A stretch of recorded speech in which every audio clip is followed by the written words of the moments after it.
5, 4, 3, 2, 1. Well, thanks for tuning in to Let's Be Clear. Reminder, if this is your first time or you forget, leave your questions in the comments section. I'm going to be looking down and trying to get to as many as we can in the time we have for our guest today, which is David Gilbert, Greater Cleveland Sports Commission, Destination Cleveland. Thank you so much for joining us. Thanks for having me, Will. This. I mean, you're a guy that's walking on water right now. I mean, you brought in, let's go back to the gay games, the senior games, gymnastics competitions, NCAA tournaments. You've got the MLB All-Star Game, the NFL Draft, the NBA All-Star Game coming up.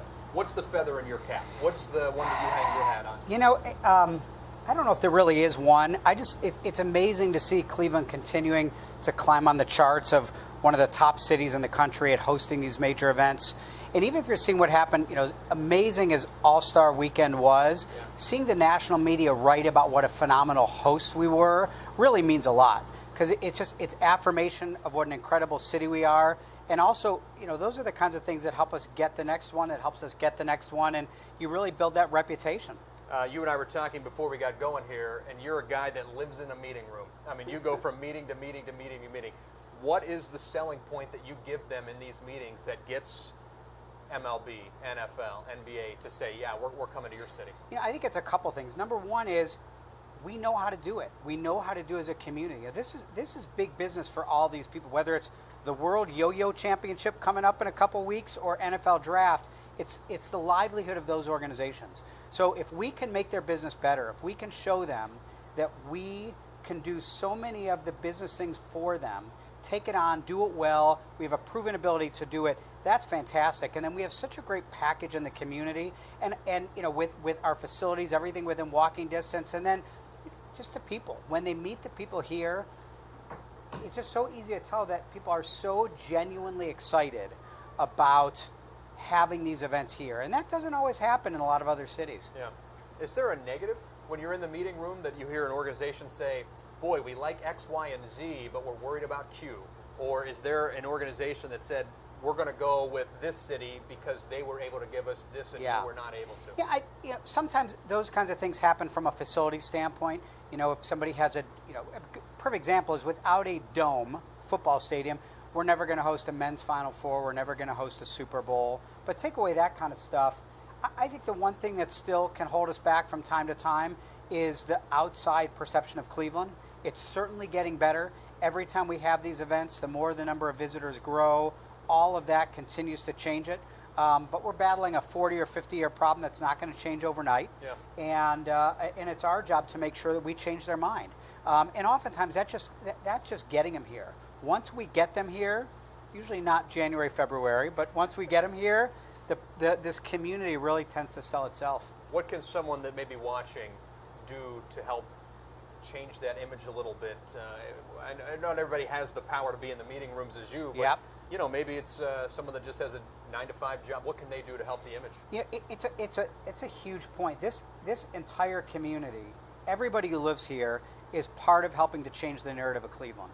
And especially now with the advent of social media, we have all kinds of research that shows the importance of what locals say about their own community and how it influences whether or not people choose to visit. And so for locals, if you really like Cleveland, if you love where you are, whatever it might be, put it out there to the world. Tell your friends and family, tell your networks.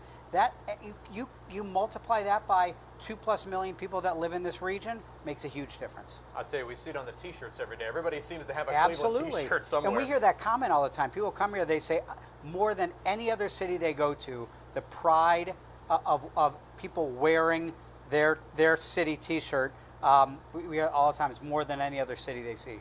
I want to jump online and see what sort of questions may be coming in on some of the different social media platforms. Okay, you mentioned the Super Bowl. Do you think if we had a dome that we would get one? And is that in the works to maybe get a dome so we can get one? So the answer to the second one, I don't know. You know, I know certainly probably over the next 8 or 10 years, the question of what happens with First Energy Stadium in terms of just, you know, making sure that it's just like the Q of Progressive Field. Is it modern enough for the future? That's really more the Browns, the city, and others thinking about the dome issue. If we had it, I think we would certainly have a shot, especially if the draft goes well. the NFL has proven to put a Super Bowl in cold weather dome cities. Not often, but they've done it. Right. They did in Detroit. They were up in the Meadowlands, no dome. I'm not sure they'll do that again. But I think if we really knock it out of the park with the draft, which I'm confident we will, I think we absolutely would have a shot. Is there a big one that we missed out on that we don't know about? No, which is good. But a lot of these take a long time. We missed out on the draft. There were 22 cities who bid for the rights to host 2019 or 20. We made it to a final 5 out of that 22, but Nashville got 19, Vegas got 20. Thankfully, they liked what we had in front of them in that final 5, that they came back and when they redid the bids, had really focus on 21, which we got. But you know what? You don't always win them. Yeah. And in our mind, and I mean this sincerely, if we don't win it in any of these competitions we go after, we believe it was their mistake, because we know if the event was here, it's going to be great.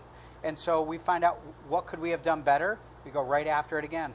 How did all that work out with Canton? I know they were kind of trying to be included in the NFL draft hosting, and then we kind of, you can be a part, but not really a part. Where does that stand? It really came down to the way the draft works. It's so enormous, and it's weeks long of setup.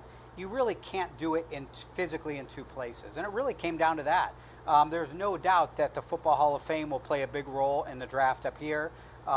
And here's the thing. What's really neat about the draft is it's a pilgrimage for football fans. I mean, we will likely have over 100,000 people coming to town who are just coming here for a football party from all over the country. Yeah. We're within 8-hour drive of 15 NFL markets. And if those people are here, they're going to want to get to the Hall of Fame. Why wouldn't they? They're football fans. So we're going to make it easy to make sure that in their time here, they can get down to Canton, be part of the Hall of Fame. And the Hall of Fame always does have a presence at the draft, but I think it'll be even more so, and we've had good discussions with them about that. You talk about all the people coming in for that, going down to the Pro Football Hall of Fame. That's economic impact. We talk about these hosting of events, the All-Star Game, staying in the hotels and restaurant. But you look at the scale, and there are millions of dollars for this, millions of dollars for that. Where do people see that long term? Is it in the fixing of the roads, or where do they quantify that? You know, it is all tax dollars. So at the end of the day, so MLB All-Star, we're getting the study done now, but it's from past drafts. Let's estimate $65 million was brought into the community. It's a lot of money. That $65 million is money spent from out-of-towners, visitors, production people, and they're spending in hotels, in restaurants, in retail, Ubers and Lyfts, and on and on and on. That money goes in our pockets, and taxes are paid on all that. So ultimately, those dollars get in the pockets of workers in the community. We know how many employees there are in this sector of the economy, and the taxes that they pay. So it's an interesting way that the money cascades down. So if you're a worker, you're getting a big tip. You're going to the grocery store, you're buying your own stuff, and those dollars really feed throughout the, it's hard to track one single dollar, but what we do know is $65 million or more will have been spent here that week. It's a lot of money in people's pockets. Yeah. I'm going to jump back online here and see what sort of questions may be coming in. So setting aside events, what does Cleveland need to do to attract Google, Netflix, Amazon, those type of companies that are looking to expand? I think it's a handful of things. One, there's a lot more that's happened over the past year of coordinating efforts with a lot of different organizations in town in terms of talent attraction. A lot of it is getting those folks here, having a coordinated community-wide effort. Things like this don't happen with one organization or another organization. It takes 8, 10, 12. It's a full ecosystem. We need to do a better job of that in town. And that's coordinating also with our universities. And if you just think of Northeast Ohio, between Cleveland State and Kent State and Case and on, I mean, there's many others. Yeah. BW, John Carroll. We have an incredible number of students here. How do we better coordinate all of those so you tell the story of having a great workforce? What we need to do is knit a far better story as a community of how we have an ecosystem to support those types of things. The other thing too is and there's been a lot going on to do this, supporting a better startup economy. Sometimes it's getting offices of those here. Sometimes how do you build the next one? We have Highland Software here. I think it's 1,400 employees. That's a lot bigger and better than getting a Google office here. So it's a little bit of both. What year are you working on right now? You know, a lot of things we're working on for 2023, 24, 25. So we really are looking very far out. Traditionally, the bigger the event, the bigger the meeting, the bigger the convention, the further lead time you need. And I'd say on average, 4 to 5 years out is probably the furthest we work on.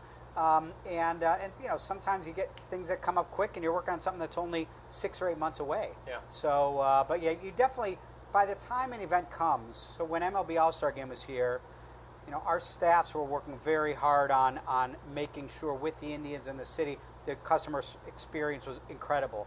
But, you know, we were hosting people from the NFL here. We were hosting other people, so we're using it as a platform for things that are far down the road. So you always kind of have to keep an eye on now, servicing the customers that you brought here, making sure their experience is great, but not forgetting that ongoing business development. It seems like they've all kind of been dominoes. We talked about going back to what we've had. Is one of the dominoes bigger? When you look at, like, was it the Republican National Convention? Did that really bust open the floodgates for people looking to come here? Yeah, well, I think it did. Really, in many ways, that is probably, a political convention is probably the largest event by a lot of measures that a community can host. Probably in terms of people, NFL draft will be bigger, but the political convention, it was such an enormous community-wide effort, and so many people think of the security, so many aspects. It's not just that we hosted it, it's not just that we won the competition, we got chosen, it's that it came off so well, yeah. and that's been a real calling card. I mean, I really believe that there's a good chance we would not have the NFL draft here had the Republican National Convention not been here and gone as well as it did. If there's one change you could make to the city of Cleveland, what would you change? That's a great question. I think better common vision and better a better working atmosphere amongst and between public-private civic sectors. I think it's getting better, but the fact is, you know, if you look at how a lot of cities are advancing, they're thinking, where do we want to be as a community 10 years down the road, 15 years down the road? And to get there, you need to be acting together. You need to take big issues, have a lot of, again, public, private, civic sectors all thinking alike, agreeing this is where we want to be. How are all of our efforts collectively going to help us get there?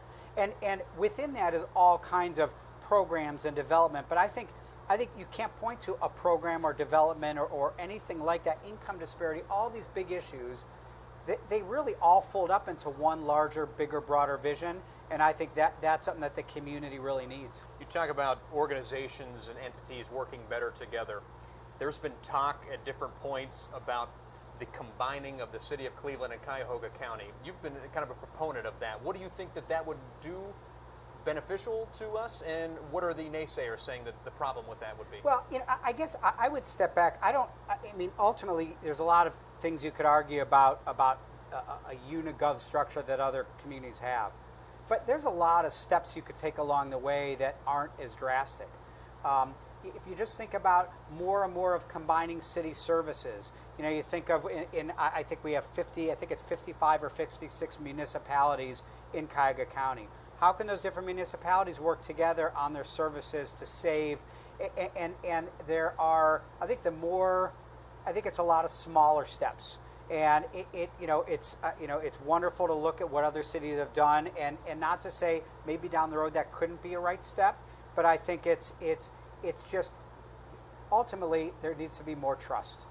And when you have more trust, and a partnership is not always about winning and losing, yeah, you can advance a lot further, even if you start with more baby steps. You mentioned looking at other cities. Is there a city you look at when you're making the pitch for Cleveland? Do you look at what X, Y, or San Francisco or Yeah. Seattle? Do you kind of look at them and say this is what they're offering, or this is how we can compete with them? You know, I think I don't think you emulate one city. I think you might look at aspects of different cities. A lot of people say, how do we stack up to Columbus, Pittsburgh, Indianapolis, Detroit? Right. You know, the region. There's a lot to be said for that. I also look at cities like a Nashville or an Austin that sort of have that it factor. And I really believe, if you look from a perception standpoint, I don't think there is an it city in the Midwest. And hard to define what that is, or you know it when you see it. Yeah. But that really conjures up a very positive image. If you haven't been to Austin or Nashville, and I'd say before that maybe Portland and Seattle. if you say to people, what do you think of that city, even though they haven't been there, they're probably going to say, A, they'll have an idea of what it is, and it'll be positive. Cool, right? Exactly. It comes off as cool. Yes. I tell you what, we have a chance to be that. We have a chance to be that city for the Midwest. We have this really interesting, unique combination of grittiness and sophistication, amazing history, beautiful architecture, things that are a little bit unique to Cleveland with that little bit of an edge and that grittiness that it may not be for everybody, but when people come here, they feel it and they like it. And we had a branding firm, and they were saying, you know what's cool about Cleveland? It's not so much the orchestra playing at Severance Hall, which everybody would argue is world class. It's the orchestra playing at Happy Dog. That's the kind of stuff that is so, in many ways, very interesting and unique to Cleveland, and has that cool factor to it. I want to jump online here and see, somebody wants to know, when does LeBron come back? Are you working on that? Yeah, that's a great. I feel like if we put you in charge of that, we have a chance. I have nothing to do with it. It's, I will say what during his time here, and maybe it'll happen again, whether it's in the end of his playing career or post. What was really cool about LeBron, I'd say more so than other cities that have had a star power athlete, is he was from here, and he wore it on his sleeve, and he was incredibly proud of it, and that was such a unique combination. And the beautiful thing is, Northeast Ohio can claim him for the rest of his life, and he will be proud of it.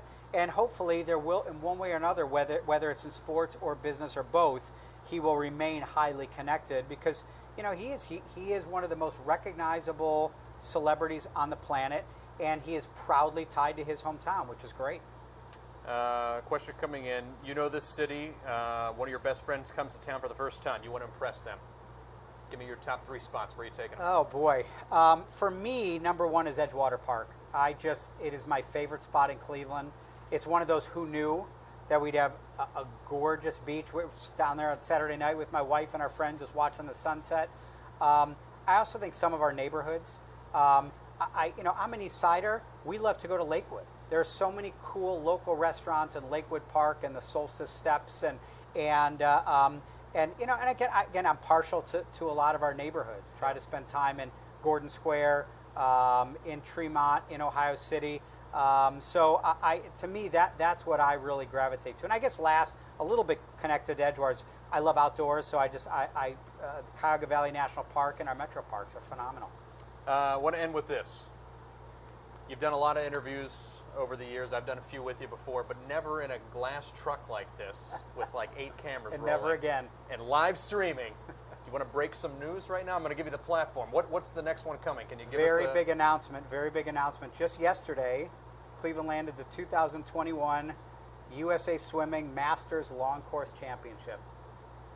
Huge breaking news, but I will tell you, actually we did just get announced yesterday, about 900 athletes, a couple thousand people with friends and family.